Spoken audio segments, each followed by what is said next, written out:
Hello everyone, welcome back again to another video. I hope you all are doing so well. Today we are making some soya spice recipe. This is so easy to prepare and I know you're going to love it after watching this video.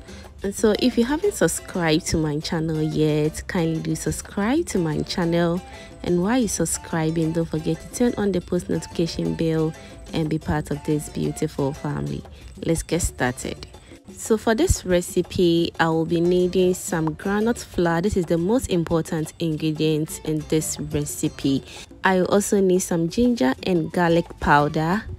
To that, I will need some onion powder as well, ground chili pepper powder, turmeric powder, and I also added in some salt, but I don't know why the camera couldn't capture it, but I added it to the recipe. You're going to see it as well.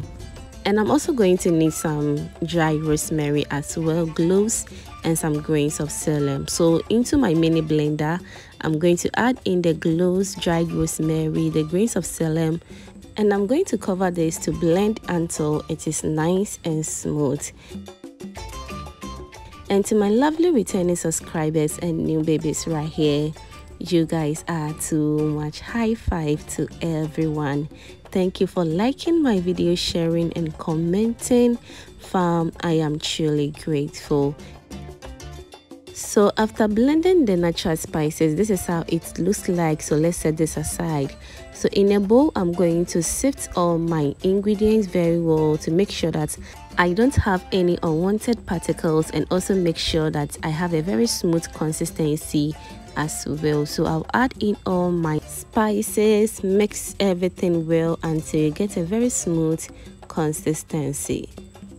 And if you are still watching this video at this point and you haven't liked this video yet, baby, what are you waiting for?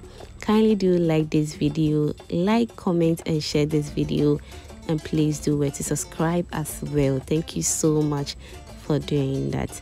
And so I added in the blended ingredients or the spices as well, and I'm going to sift that one to get a very smooth consistency. And this is the chaff that I don't need in this recipe. This is not needed in this recipe at all.